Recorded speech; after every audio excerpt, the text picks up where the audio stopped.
네, 안녕하셨습니까? 반갑습니다. 이사야 40장 9절에 있는 말씀을 읽겠습니다. 이사야 40장 9절에 있는 말씀입니다. 아름다운 소식을 시온에 전하는 자여, 너는 높은 산에 오르라. 아름다운 소식을 예루살렘에 전하는 자여, 너는 힘써 소리를 높이라. 두려워 말고 소리를 높여 유다의 성읍들에 이르기를 너희 하나님을 보라 하라. 예. 여러분들이 잘 아시는 것처럼 그 이사야서는 크게 두 부분으로 나누어져 있습니다. 이 바벨론 포로 전과 후에 대한 기별과 예언으로 나누어져 있습니다. 그래서 어떤 학자들은 이 바벨론 포로 전에 그 상황이 기록된 이사야 1장에서 39장까지를 제1 이사야서라고 이렇게 이야기를 합니다.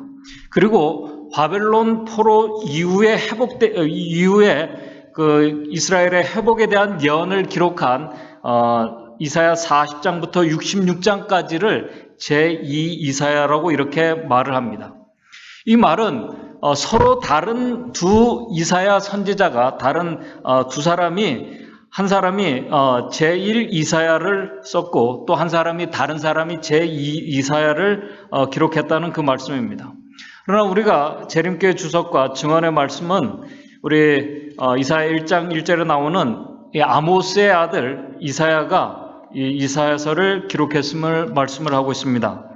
그 이유를 하나 들게 되면은 여러 가지가 있겠지만은 이사야가 이스라엘의 거룩한 자라는 이 하나님의 칭호를 이스라엘의 거룩한 자라는 이 칭호를 전반부부터 후반부까지 일관되게 사용하고 있기 때문에 이 이사야서는 그 아모스의 아들 이사야가 기록했다고 이렇게 기록을 하고 있습니다.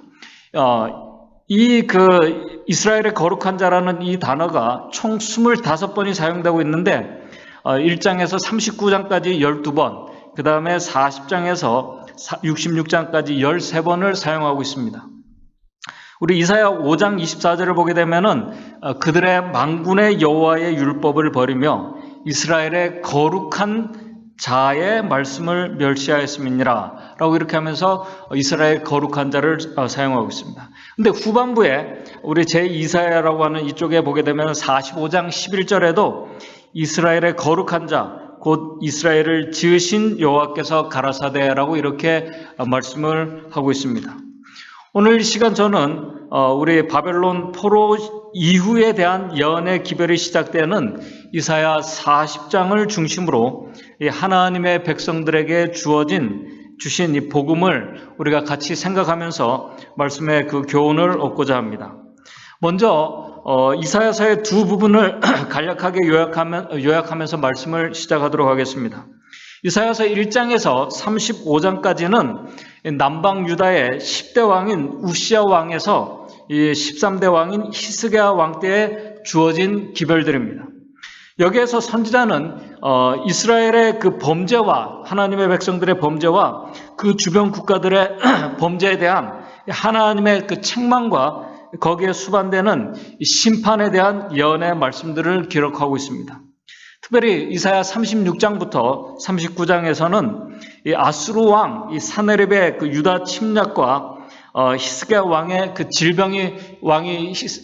질병을 걸리게 되고 죽을 병에 걸리게 되고 거기서 회복되는 일이 일어나고 그 다음에 그 회복된 소식을 듣고 바벨론 사신들의 그 유다를 방문하게 되고 이 방문하면서 이뤄지는 안타까운 사건으로 결국 왕의 후예들이 이 이스라엘 백성들이 유다 백성들이 바벨론의 포로로 잡혀가게 될 것으로 이 전반부가 맞춰지게 됩니다. 그리고 이사야 40장부터는 여기서 그 기별은 이 바벨론에 아주 비참하게 잡혀가게 될 하나님의 백성들에게 주어질 그 위로와 이 약속들, 소망에 대한 말씀들이 이제 40장부터 기록되어 있습니다. 그래서 우리가 이사야서를 이사야가 복음의 선지자라는 칭호를 얻는 이유가 이사야 40장부터 이제 후반부에 들어가는 66장에 들어있는 이 약속과 이 소망의 기별 때문에 이사야서가 이사야를 이 복음의 선지자라고 그렇게 호칭을 하게 됩니다. 여기서부터는 하나님께서 이스라엘 백성들에 대해서 이렇게 호칭을 합니다. 하나님의 신실한 종. 신실한 종이 아닌데 하나님의 신실한 종, 나의 종, 나의 택한 이스라엘이라는 이 단어들을 사용하기 시작합니다.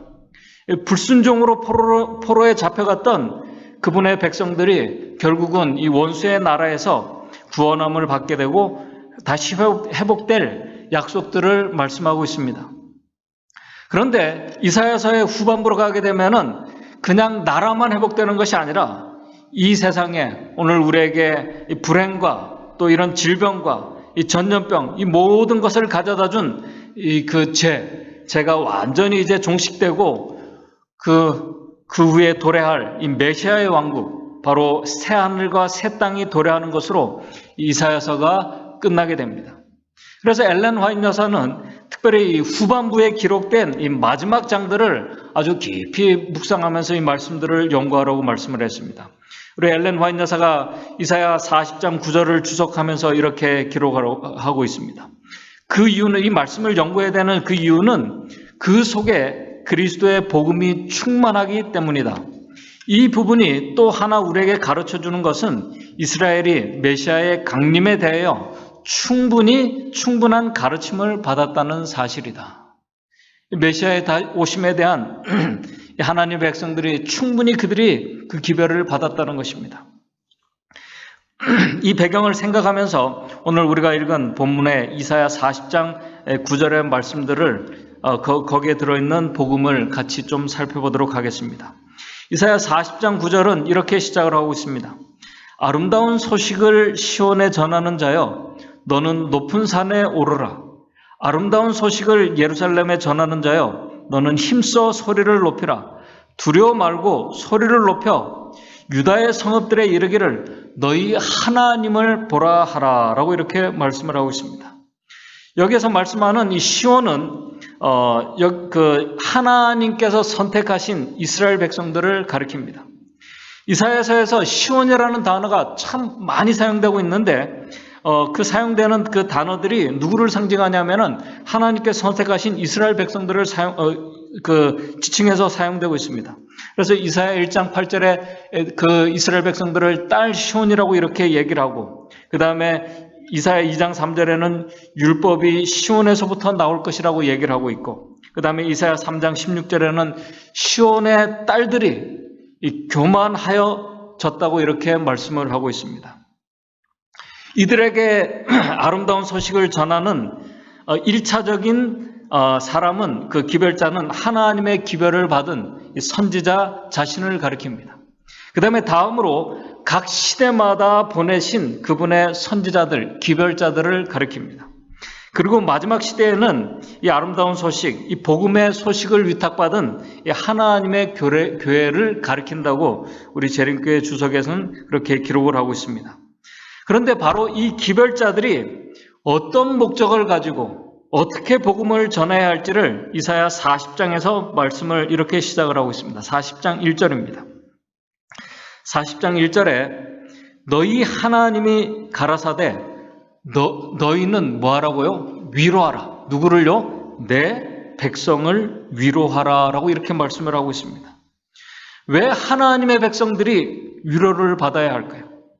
그리고 어떻게 그들을 위로할 수 있을까요? 우리가 이사야서 그 전반부를 보게 되고 또 우리 증언의 말씀을 보게 되면은 하나님께서 이스라엘 백성들을 선택하신, 그러니까 그들을 부르신 목적을 우리가 보게 됩니다. 근데 우리 증언의 말씀을 보게 되면은 또 우리 그 성경 말씀을 보게 되면 하나님께서 이스라엘 백성들을 선택하신 하나님의 목적대로 이스라엘 백성들이 살지 못하고 있는 모습을 보게 됩니다. 하나님께서 이스라엘 백성들을 부르신 분명한 목적이 있습니다. 그 목적은 뭐냐면 그들을 부르신 그 하나님의 그 공의롭고 선한 그분의 품성을 모든 열방에 드러내서 이제 이방 사람들도, 하나님을 모르는 사람들도 그 선한 하나님의 품성을 알고 이 생명의 길로 들어서도록 하는 것이 하나님의 계획이었습니다. 그래서 우리 실물교훈에 보게 되면은 이렇게 말씀을 하고 있습니다.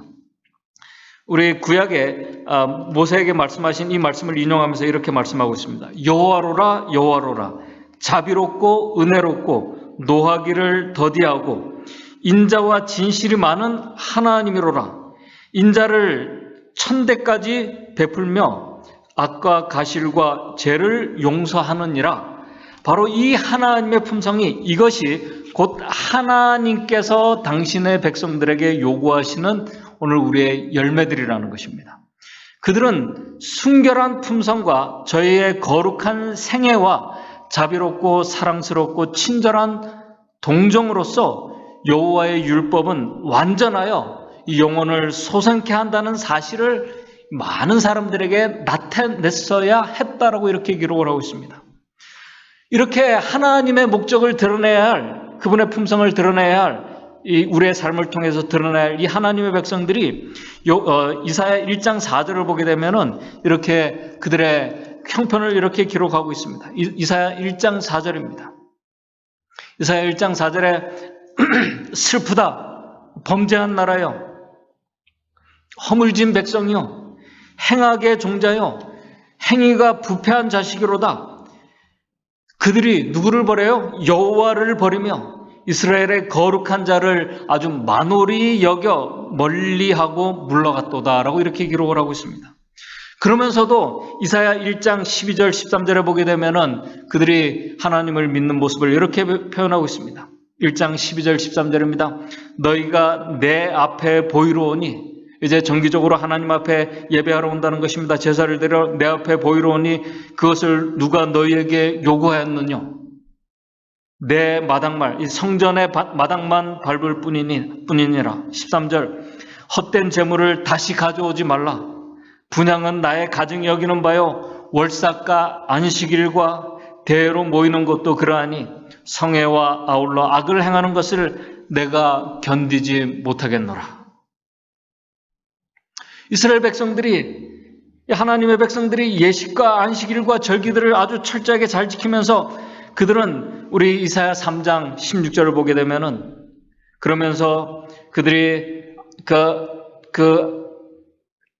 하나님의 그 절기들과 이 안식일을 지키면서 율법을 지키면서 그들의 마음은 뭐냐면 교만한 가운데 하나님의 그 품성의 열매들을 드러내는 것은 고사하고 그들 자신이 사실은 하나님과 아주 깊이 이렇게 멀어져 있었다는 사실을 말씀하고 있습니다.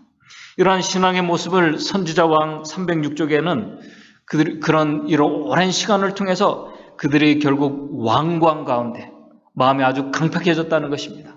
그 왕관과 불신의 상태에 있었음을 묘사하고 있습니다. 그런 상태에서 그들이 우상숭배에 빠지게 되었다는 것입니다. 하나님을 경배하면서도 우상숭배에 빠진 이 일을 우리 증언의 말씀은 전혀 이상한 일이 아니었다고 이렇게 기록하고 있습니다. 이 우상숭배에 빠졌다는 이 말이 현대적인 이 표현으로 말하면은 다른 것이 아닙니다. 하나님의 백성들이 세속화되었다는 것을 말씀하고 있는 것입니다. 그런 상태에서는 결코 하나님의 그 선한 품성을 바로 드러낼 수가 없는 것입니다. 오히려 그들을 부르신 하나님에 대해서 그들이 자신도 오해하고 다른 사람들까지 그들이 아주 철저하게 오해를 하게 만들고 있었다는 사실입니다. 그래서 우리 증언의 말씀에 기록하고 있습니다. 그렇다면 그들이 어떻게 하나님에 대해서, 그들의 품성에 대해서 오해하고 있었는가? 하나님의 품성에 대해서, 그분에 대해서 오해하고 있다는 바로 그 증거는 다른 것이 아닙니다. 그들이 율법을 지키고 그 다음에 제사와 절기와 안식일을 지키면서도 그들이 결국은 행복한 삶을 살아가지 못하고 있었다는 사실입니다. 그것이 증거였어요. 그들에게 참된 영혼의 기쁨이 없었다는 것입니다. 이것이 하나님의 품성을 드러내는 것과 어떤 관계가 있는가? 우리가 말씀을 살피면서, 오늘 우리가 이 말씀을 살피면서 오늘 이 시간 우리의 매일의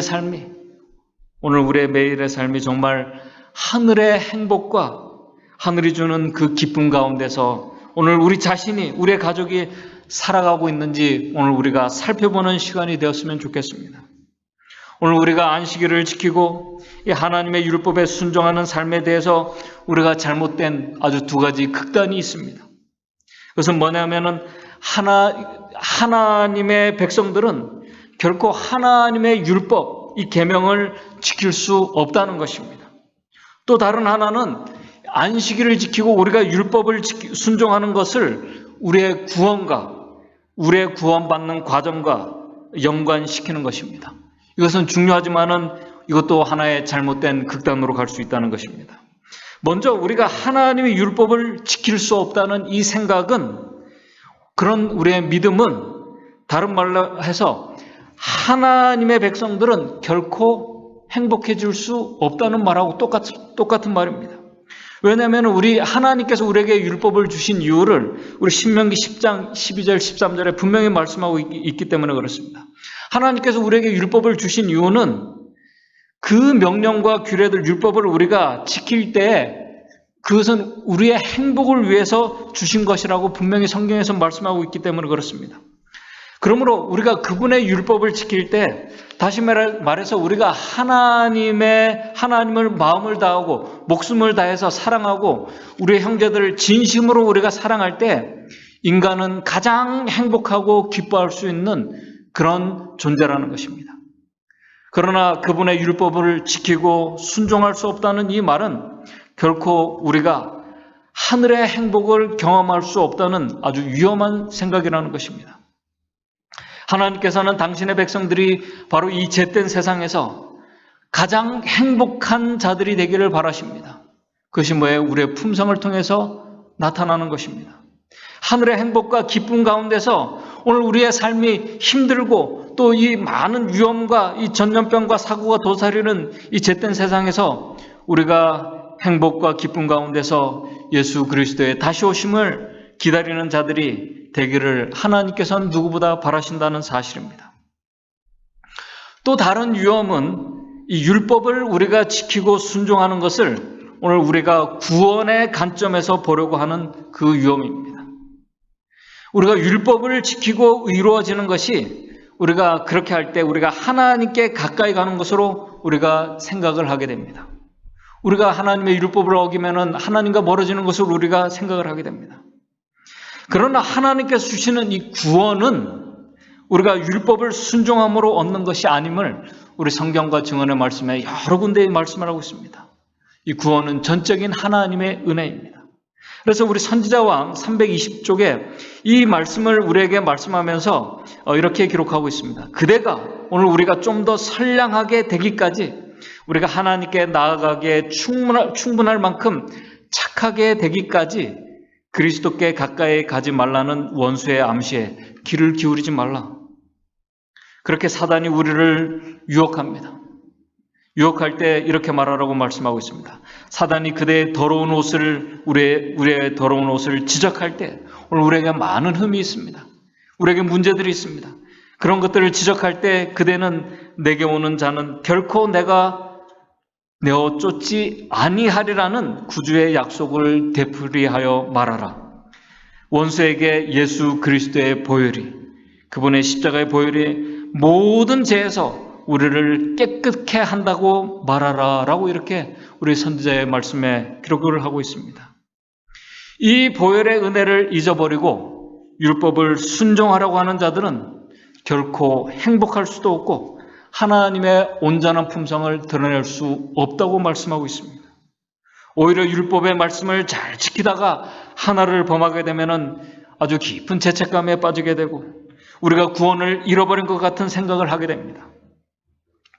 결국 은혜를 잊어버리고 우리의 구원과 연관시켜서 우리가 하나님의 말씀을 순종하려고 하는 자들은 우리 증언의 말씀에 여러 군데 기록한 대로 이 바리새인들과 같이 우리가 율법주의자들이 되는 아주 이 딜레마에 빠지게 되는 것입니다. 그런 삶의 모습으로는 결코 우리가 하나님께서 우리를 부르신 그 목적대로 우리가 그분의 선한 품성을 드러낼 수 없다는 것입니다. 그분의 선한 그 품성의 열매를 우리에게서 찾을 수가 없는 것입니다. 오히려 하나님에 대해서 그분의 품성에 대한 잘못된 오해 속에서 살아가는 자들이라고 증언의 말씀은 우리에게 분명히 말씀하고 있습니다. 지금 이스라엘 백성들이 바로 그러한 상태에 빠져 있는 것이었습니다. 오늘 이 말씀이 예수 그리스도의 다시 오심을 기다리는 우리에게 중요한 이유는 오늘 우리가 이러한 생각과 우리가 이러한 신앙으로는 결코 우리가 하나님의 은혜를 깨달을 수도 없고 행복한 이 하늘의 백성으로 우리가 살아갈 수도 없고 우리에게 하나님의 품성의 열매가 맺힐 수 없기 때문에 그렇다는 것입니다. 그래서 우리 선지자왕 311쪽에 이렇게 말하고 있습니다. 대기만자, 사단에 의하여 하늘을 다스리는 사랑의 율법이 하늘을 다스리는 사랑의 율법이 사람의 행복을 제한하는 것으로 여기고 그들이 피하기를 원하는 무거운 짐으로 오인되었다. 철저하게 오해되었습니다. 대기만자는 그 계명들은 순종할 수도 없고 그것을 범한 자에게 가해지는 형벌은 아주 독단적으로 가해지는 것이라고 주장하였다. 이러한 이스라엘 백성들이 하나님을 예배하면서 그들이 그런 가운데 우리 선지자왕 311쪽 그 다음에 바로 이렇게 말하고 있습니다. 이스라엘 사람들은 그런 가운데서 하나님의 품성을, 여호와의 참 품성을 그들의 시야에서 놓친 데 대하여 핑계의 여지가 없었다라고 이렇게 기록을 하고 있습니다. 결국 그들이 하나님을 그들의 시야에서 그들이 제사를 드리고 절기를 지키고 안식일을 철저히 지키고 율법을 지키면서도 또 그러면서 그들이 하나님을 그들의 시야에서 놓치게 되었다고 이렇게 기록을 하고 있습니다. 그러면서 그들은 하나님의 성전을 찾아오고 제사를 드리고 예물을 드리면서 그들이 어떤 가운데 있었냐면은 이사야 3장 16절의 말씀처럼 영적인 교만 가운데서 자신들은 하나님의 백성이라는 잘못된 믿음 속에서 때때로 세상의 것들에서 기쁨과 행복을 얻으면서도 나라는 번영하고 있었고 종교 예식과 이 제사는 계속되고 있었다고 증언의 말씀은 기록을 하고 있습니다. 성경은 바로 그런 자들의 그러한 신앙의 삶의 모습을 우리 이사야 1장 5절 6절에서 이렇게 기록하고 있습니다. 온 머리는 병들었고 온 마음은 피곤하였으며 6절에 발바닥에서 머리까지 상한 곳이 없이 상한 것과 터진 상태로 결국은 이 골물대로 골문 하나님의 백성의 모습을 우리 성경은 우리에게 표현하고 있습니다. 그런 가운데서 그들은 하나님께서 보내신 선지자의 기별들을 거절하고 무시하면서 그들이 자신들의 길을 고집하면서 결국 그들은 비참하게 바벨론의 포로로 잡혀가게 되는 것을 우리가 이 성경 말씀을 통해서 보게 됩니다. 그러나 참 감사한 것은 그런 불행이 사실은 멸망당할 백성들이 받아들이기는 멸망당한 이 백성들 당사자들이 받아들이기는 정말 힘들지만은 우리 선지자왕 309쪽에 보게 되면 이렇게 말씀하고 있습니다.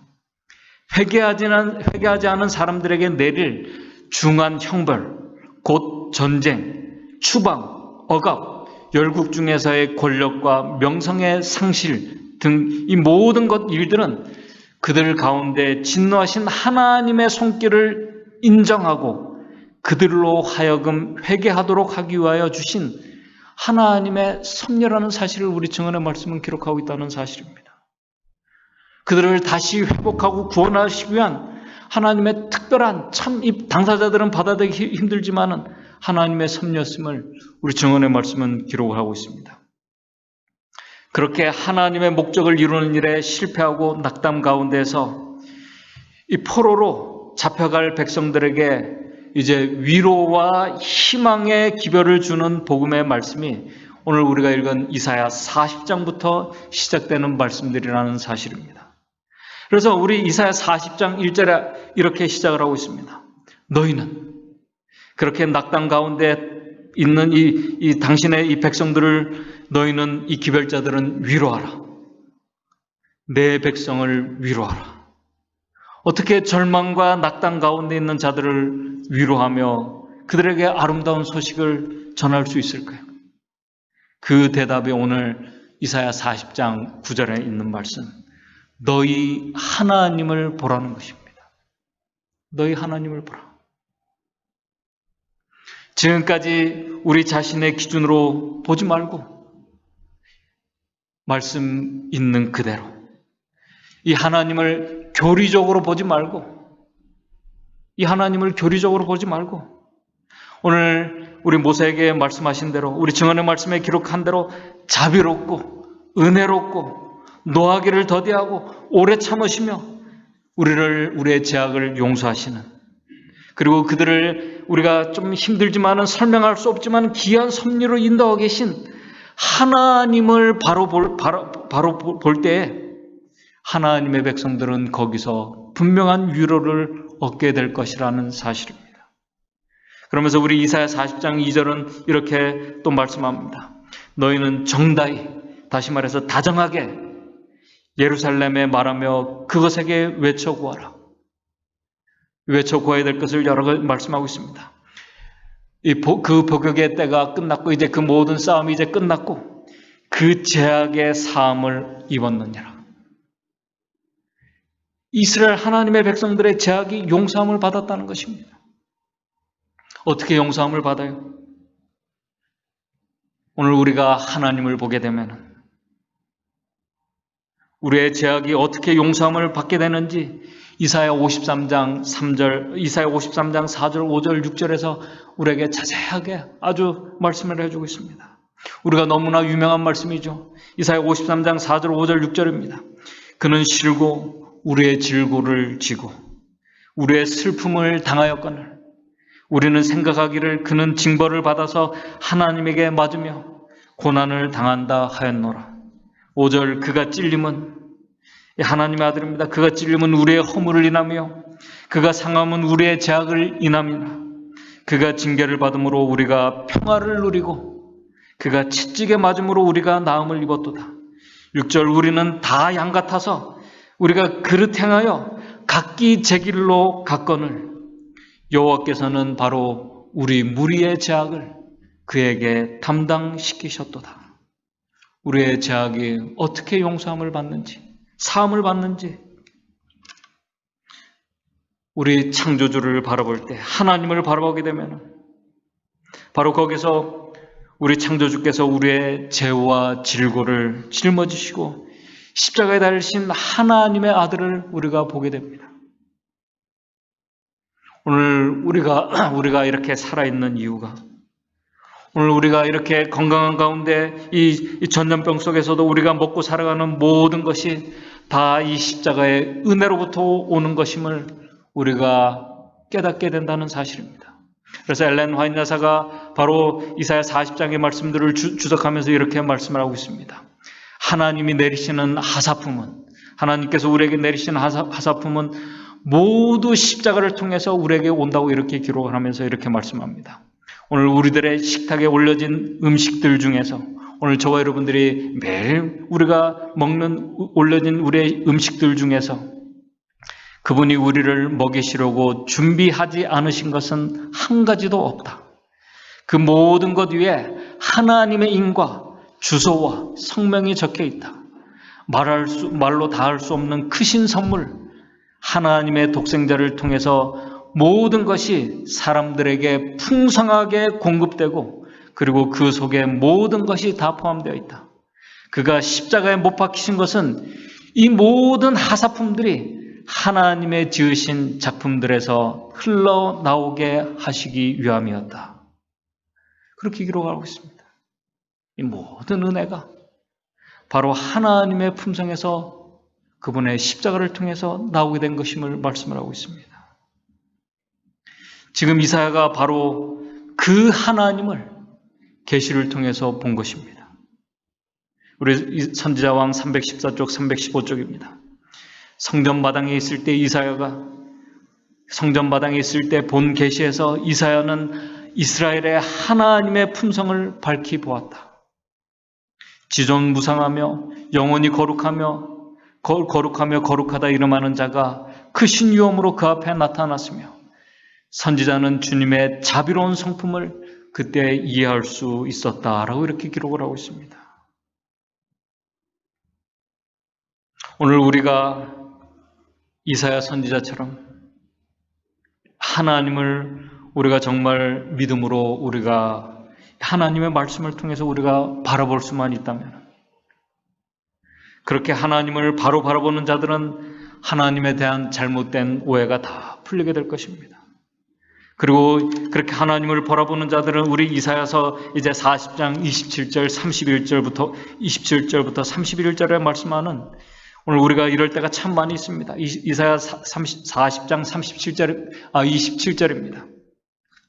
야곱아 네가 어찌하여 말하며 이스라엘아 네가 어찌하여 이르기를 내 사정은 여호와께 숨겨졌으며 원통한 것은 내 하나님에게서 수리함을 받지 못한다 하느냐. 오늘 우리의 사정을 하나님께서 전혀 모르시는 것처럼 우리가 생각될 때가 정말 많이 있습니다. 오늘 우리가 하나님의 백성들이 원통함을 당하고 참 억울한 일들을 당하는 그런 때가 많이 있습니다. 그때 하나님께서 우리의 사정을 전혀 모르시는 것 같을 때가 우리가 많아요. 지금 그 말씀을 하는 거예요. 오늘 우리가 살고 있는 이 세상에서 일어나는 수많은 재난들, 우리가 뉴스를 보게 되면 정말 셀 수 없는 재난들과 최근 또 우리 그 세계에서 여러 나라에서 일어나고 있는 이 홍수들을 우리가 보게 됩니다. 이 전염병 속에서 일본과 중국과 한국과 인도와 방글라데시와 특별히 뉴질랜드에서는 500년 만에 처음으로 최악의 홍수가 일어났다고 말씀하고 있습니다. 코로나 속에서 이 재난과 사고들, 그 고통 속에서 그 고난받고 있는 하나님의 자녀들을 이 모든 이러한 사정들을 그 사건들을 보게 되면 하나님께서 모르시는 것 같아요. 그 고통 속에서 어떤 분들은 내 사정은 하나님께서 우리가 당하는 이 사정을 여호와께 숨겨졌으며 원통한 것은 내 하나님께 수리함을 받지 못한다고 생각하는 그런 하나님의 백성들에게 우리 이렇게 말씀을 하고 있습니다. 그러나 우리 하나님께서는 그렇게 고통 가운데 있는 하나님의 백성들을 다 알고 계신다고 말씀하고, 그런 알고 계신 하나님이라고 말씀하고 있습니다. 오늘 우리가 그런 모든 것을 우리가 다 설명할 수가 없습니다. 분명히 설명할 수가 없어요. 그러나 분명한 사실은 이사야 40장 이제 28절부터입니다. 이렇게 말씀하고 있습니다. 이 말씀의 배경이 바로 여기서 나온 것입니다. 너는 알지 못하였느냐? 듣지 못하였느냐? 지금 이스라엘 백성들이 포로로 가 있는 이 백성들의 상태를 이제 말씀하면서 말하는 것입니다.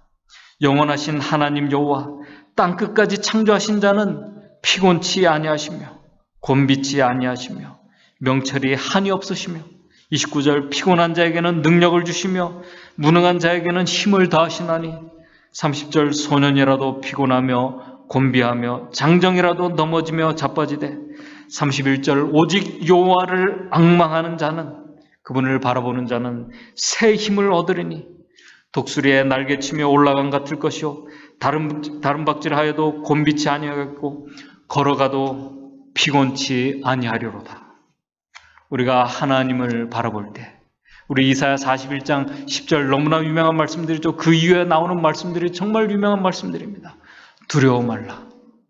내가 너와 함께 하느니라. 놀라지 말라. 나는 내 하나님이 됨이니라. 내가 너를 굳세게 하리라. 참으로 너를 도와주리라. 참으로 나의 의로운 손으로 너를 붙들리라. 이러한 축복들은 하나님을 바라보는 자들만이 경험할 수 있는 축복들입니다. 41장 13절 14절입니다. 그 후에 이는 나 여호와 너희 하나님이 내 오른손을 붙들고 내게 이르기를 두려워 말라. 내가 너를 도우리라 할 것임이니라. 14절 지렁이 같은 너 야곱아, 지렁이 같은 너 야곱아, 너희 하나님 너희 이스라엘의 사람들아 두려워 말라. 나 여호와가 말하노니 내가 너를 도울 것이라. 네 구속자는 이스라엘의 거룩한 자니라. 이사야 43장 1절에서 3절입니다. 야곱아 너를 창조하신 여호와께서 이제 말씀하시느니라. 이스라엘아 너를 조성하신 자가 이제 말씀하시느니라. 너는 두려워 말라. 내가 너를 구속하였고 내가 너를 지명하여 불렀나니 너는 내 것이라. 네가 물 가운데로 지날 때 내가 함께할 것이라. 강을 건널 때 물이 너를 침몰치 못할 것이며 네가 불 가운데로 행할 때에도 타지 아니할 것이요 불꽃이 너를 사르지도 못하리니 대저 나는 여호와 내 하나님이요 이스라엘의 거룩한 자요 내 구원자이니라.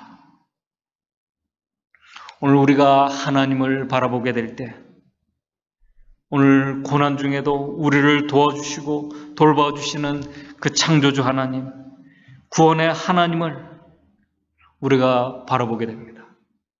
그 하나님을 믿음의 눈으로 바라보는 자들에게 어떤 일들이 일어나게 되는가? 어떤 일들이 일어나게 되는가? 하나님을 바라보는 자들은 하나님 앞에서 자신이 얼마나 무가치한 존재인지를 그때 깨닫게 됩니다. 그리고 그 하나님 앞에서 겸손해집니다.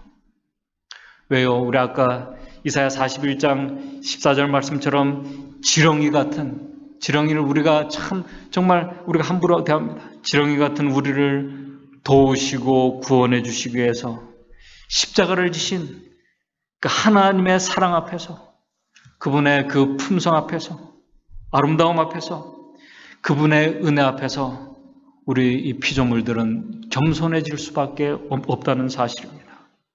그리고 그 앞에서 정결함을 입고 치유함을 받고 건강한 삶이 시작됨을, 새로운 이 하나님께서 주시는 이 변화의 삶을 살게 될 것을 우리 선지자왕 314쪽, 315쪽에 오늘 이사야 40장 이후의 이 말씀들을 인용하면서 이렇게 말씀을 하고 있습니다. 우리 선지자는 이렇게 기록하고 있습니다. 선지자는 다메섹 성문에서 하나님을 바라본 다소 사람 사울처럼 그의 하나님을 봄으로써 자신의 무가치함을 보게 되었을 뿐만 아니라 이 기별을 전할 이사야 선지자조차 그 하나님 앞에서 그분을 바라보게 될 때 이 사울처럼 자신의 무가치함을 보게 되었을 뿐만 아니라 겸비하여진 그의 마음은 완전히 값없이 용서해 주신다는 그 보증을 거기서 받았다. 그리하여 그는 변화된 사람으로 일어섰다. 그는 주님을 보았다. 그는 하나님의 품성의 아름다움을 보았다. 그는 무한하신 사랑의 하나님을 바라봄으로 이루어진 변화에 대하여 증거할 수 있었다. 그때로부터 이사야는 죄 많은 이스라엘이 죄악의 짐과 형벌에서 놓이는 것을 보려는 열망으로 고무되었다. 너희가 어찌하여 매를 더 맞으려 하느냐? 선지자는 문책하였다. 여호와께서 말씀하시되 오라 우리가 서로 변론하자. 너희 죄가 주홍 같을지라도 눈과 같이 희어질 것이요 진홍같이 붉을지라도 양털같이 되리라. 너희는 스스로 씻으며 스스로 깨끗하여 내 목전에서 너희 악업을 버리며 악행을 그치고 선행을 배우라 라고 이렇게 말씀을 하고 있습니다. 그러면서 이렇게 말씀하고 있습니다. 저희가 섬긴다고 주장하면서도, 그들이 하나님을 섬긴다고 주장하면서도 그분의 품성을 오해해왔던 그 하나님이 이제는 그들 앞에 영적 질병의 대치료자로 제시되었다. 증언에 있는 말씀드립니다. 온 머리가 병들고 그 온 마음이 피곤하더라도 어떠랴? 우리의 온 머리가 병들고 온 마음이 피곤하더라도 어떠랴? 발바닥에서 머리까지 성한 것이 없이 상한 것과 터진 것과 매로 맞은 흔적뿐이면 어떠랴? 자신의 마음의 길로 고집스럽게 따라가던 자도 여호와께 돌아옴으로 치유함을 받을 수 있다. 여호와께서 선언하시기를 내가 그 길을 보았은즉 그를 고쳐줄 것이라. 그를 인도하여 그와 그의 슬퍼하는 자에게 위로를 다시 얻게 하리라. 입술에 열매를 짓는 나 여호와가 말하노라. 먼데 있는 자에게든지 가까이 있는 자에게든지 평강이 있을지어다. 내가 그를 고치리라 하셨느니라. 놀라운 은혜입니다. 하나님을 바라보는 그 자들에게 일어나는 놀라운 은혜와 축복의 복음이 이 말씀 속에 기록되어 있다는 사실입니다. 우리 바라봄으로 변화되는 기적이 이 말씀 속에 기록되어 있습니다.